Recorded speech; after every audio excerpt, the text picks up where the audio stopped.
the young people have been left without a spokesperson. No one is speaking to them. They were left alone, and they needed someone to speak to them, to listen to them. So when Ruto incentivizes Harambee Stars to be able to compete, Ruto becomes a darling of the young people. To change in politics is as easy as that.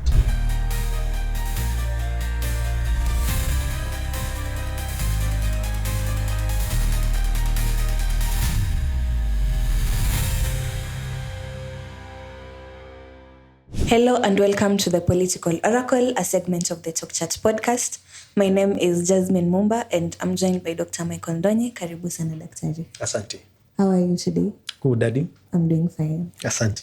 Okay, so today we want to look at Ruto's bottom-up economic drive. Is it a game changer or political play? On Saturday, he invited the younger generation to State House and gave them resources. Vijana 100,000 watapatiwa 50,000 kupitia kwa mpango ya empowerment ya vijana wetu. And we also saw he met with the Harambee Stars after they beat Morocco in their game, promising them cash incentives and affordable housing at a location of their choice. Okay. Which are actions that appeal to the younger generation. Of course, if we go by the first part of your question, sometimes it is very hard to separate when the government is working and when the government is doing politics. And of course, there are some people who have come to say, oh, he is playing politics. But that is the only way he can work. Any ruling regime, its foundation is politics. In fact, all governments are political institutions. And when they are working, they are trying to advance their agenda, which is political also.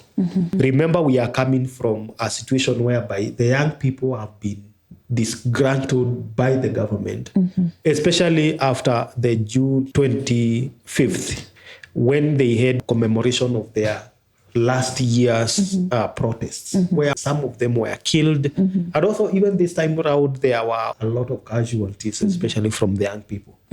So this is not the first time William Ruto is interacting with the young people. I want to take you back to the time when he was sworn in and he was forming the government, and the government was taking off, the �KEnyans government. He had a lot of dalliance with the young generation. I remember him incorporating some of even the young artists, the content creators into his structures. And he promised at that particular moment that he was out to help the young people, to help their talent, to help their innovation, to help them in content creation until the 2024 finance bill came on board and threatened to actually tax the young people who are operating from the digital economy. Now, fast forward to what is happening today. I think if you looked at the body language of the young people who went to the State House, it was a language of, this is what we have been waiting for from our president. Critics may say he is trying to endear to them, but that is what they were asking for. Young people have been asking inclusion into the government. They have been asking for some space to speak to their president. They have been asking for those expanded spaces where they can express themselves. They can feel part and parcel of the regime. And that is why it was very critical, whether it was a strategic political move. Of course, all the moves by any regime are usually strategic. My answer would be, up to that point, it would be very hard to separate the young people from the government if the government decides to include them. At the same time, that inclusion will be read differently by different people. Some people will say it is politics, which is okay. Others will say he is trying to listen to the young people. He is trying to serve to their calls and listening to them, which is also okay. Whatever interpretation, it is a good thing that the president is doing actually to save his image and the reputation, especially from the young people. Okay, so it is likely to create appeal towards the youth. Of course.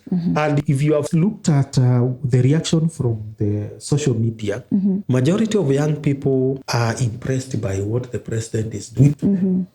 Yeah. So we're likely to see maybe a change of heart among the youth. Yeah, we have already seen actually that change because of the narratives that now they are playing with. Of course, they are divided. You know, different people takes different time length. Some people are able to be converted immediately.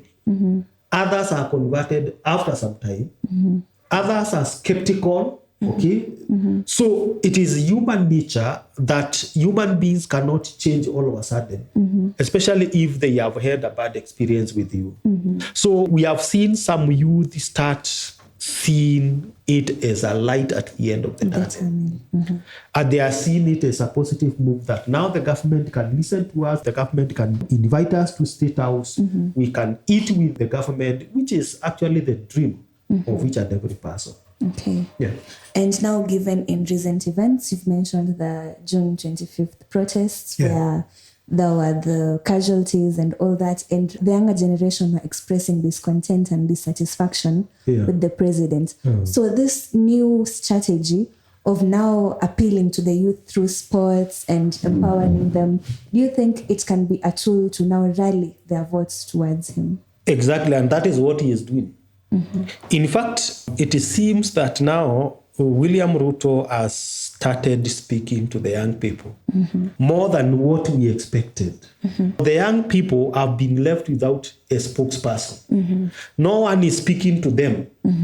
Not the 𝐂𝐨𝐥𝐢𝐭𝐢𝐜, part of the opposition, not Raila Odinga, not the government. So they were left alone and they needed someone to speak to them, to listen to them. So I think this particular move by the government to speak to the youth is likely to appeal to them because now it seems it is the first agency that is speaking to them.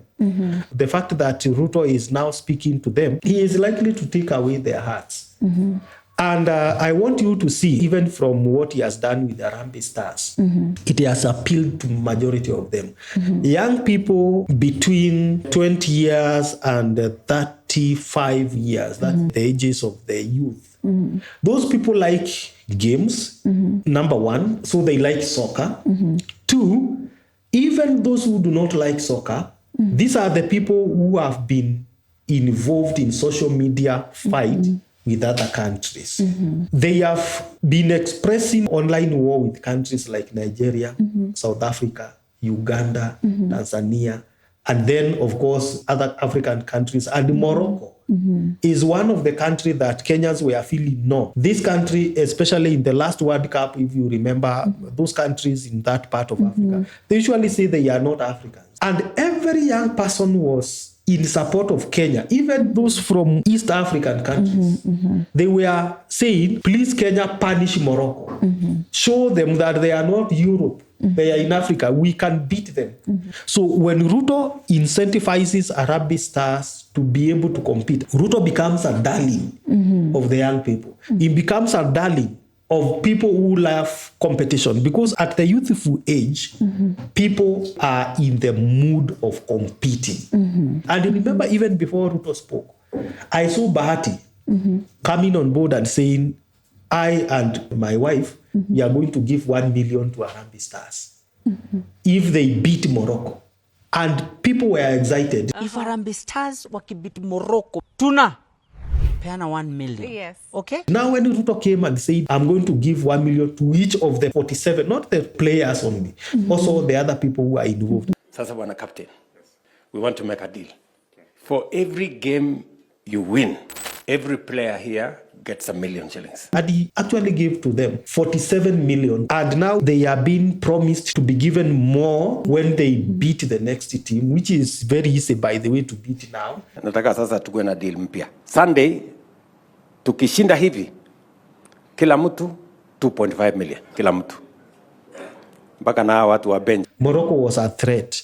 And if that thing continue like that, now the president is going to be more popular, not only in Kenya, but also in other countries. And also, remember, Harambee Star has never met the challenge that it is meeting today. Harambee Stars has never been encouraged that they are being encouraged. By dint of that, the president is going to be more popular. At the end of it, within a very short time, he is likely to turn the football lovers, the soccer lovers, of course, and other people who love Kenya competing with other countries in Africa. Those who love that competition, they are going to love President Ruto. Actually, to change in politics is as easy as that. Yeah. And do you think his influence and now good standing with the youth is likely to last, or is it just a moment in passing? It can last unless there is another person who is coming to speak to the young people. In fact, remember we said no one is listening to the young people. Not the opposition, not the ODM, which is the former opposition, not the government. They are left on their own. Even those people who are coming out to say, I want to be elected president, the likes of Matiang'i Maraga, none of them was speaking to the young people. They were just left alone. So when the government comes and speaks to them, they will go with that. It's just like when we talk of even personal relationships. You are living with someone, you are having someone, you are working with them, you are staying with them. They are not telling you they want to marry you. And then at one particular time, you meet someone who takes you away and then they become hungry. Now you ask them who you are becoming hungry for. You have never told me that you wanted me, but we have been together. You get that scenario. That's the thing that the opposition have been dealing with the youth. They think that because the youth were against the government, that the youth are with them. But they have never told them, they have never spoken their language to tell them, we want you to be part of us. Then the same government comes back and tells them, okay, you are nowhere, no one is trying to get you on board. Can you come on board? They will come on board and they will work with the government. That's the surprise of politics. Yeah. So it's all about action. It's about action. The government has taken action. If it sustains that, then they will be with the young people come 2027. Okay. Yeah. And now with these incentives and the empowerment program, do you think it is likely to place Ruto at an advantage come 2027? Yeah. Of course, any incentive, anything that the government does is well calculated. And they know that what the young people want is a short-term pleasing. Let me call it like that. So the young people, as I have said, they just did not have someone to tell them, you are part of us. And it is likely to stay if the president and his government continue to engage them. Yeah. Like you have seen even in Nakuru, they have opened an innovation hub. Yeah, that is what the young people want. Young people want just some avenues to build themselves. They are not lacking skills. They are not lacking knowledge. They are not lacking to be innovative, but they want to be empowered. Remember, literacy is not as important as empowerment. So they are literate, but they are not empowered. That is what they are looking for. Anyone who comes to empower them, they will go with them. And they will forget about the past. Yeah, politics is not about keeping things in the heart.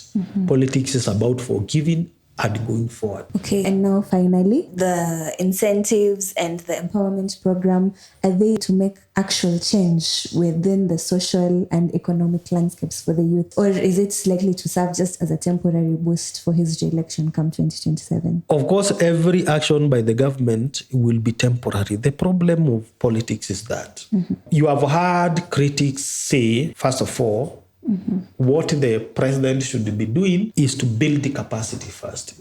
And most critics are feeling that the government is giving out some short-term solutions instead of long-term solutions. Of course, in any political structure, the government must deal with both the short-term and the long-term. I saw him the other day speak to people from Kiambu and say he has dedicated billions to build a highway. I think we have started seeing the president now unleash his political moves, which are likely to endear many people back to him. Because the time that the opposition have had, they have reduced themselves into talk, but very little action. So for the young people now, they need immediate interventions to their needs, because the needs that they have, basic needs, requires immediate interventions. So he is giving immediate interventions, like giving them motorcycles, giving them money to form chamas. Of course, some people have said this money they are being given and they are dividing it amongst themselves. Why are they dividing the money after they have been told this is the project that you want to do? It's because you have no food, you have no clothing, you have not paid your rent. Then you join 100 young people. You say you want to start a project, and then you are given 100 million. Then we say, okay, I have an immediate need than investing. I need first of all to eat. I need to buy clothing and pay my rent. So they divide the money amongst themselves. That is the immediate need that the young people have. And of course, all the Kenyans we have, we need first of all the cash flow to deal with our immediate need. So if the president is able to balance the two, he is going to have a future. Okay. Yeah. Thank you for your inputs. This has been the Political Oracle. Thank you for tuning in. Don't forget to like and subscribe. I've been your host, 𝐏𝐨𝐥𝐢𝐭𝐡. Bye.